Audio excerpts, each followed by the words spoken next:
Cool. So how about this? Let's go over what we've done, but now, or not really go over what we've done, but let's work on what we've been working on, and maybe this time let's be a little less systematic, and a little bit more spontaneous or creative. So like you can continue doing what you've done, and then today we can work on it more, and I can kind of basically walk through possibilities, and we can play them together, and I can show them to you little by little. Does that sound good?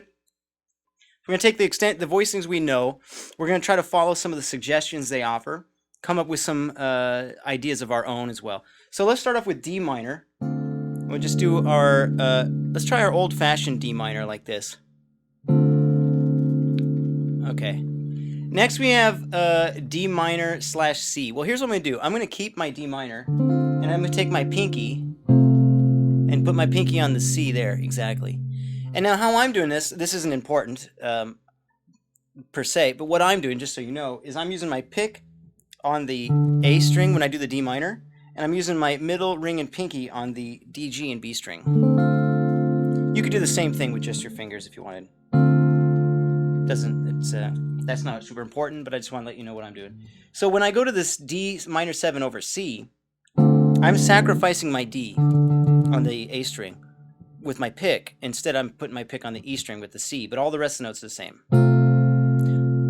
Cool? Okay, next we have an E7 over B. So what I'm going to do, I'm going to take that E7 shape, the one that's just the root, third, and 7. All right, I'm going to put my index finger on the 5th fret of the B string, which is just doubling my my root. All right, but what they say is E7 over B, so I'm going to get rid of my low root, which means now that double will actually be a little more integral because it won't be doubled anymore. I'm going to take my low E on the A string, and I'm going to move it to the 7th fret of the E string. Exactly, which is the second inversion. That's kind of the lime in the coconut. Kind of, I don't remember what that song's called. It's like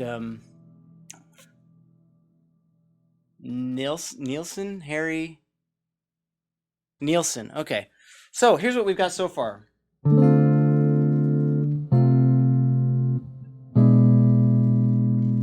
Cool.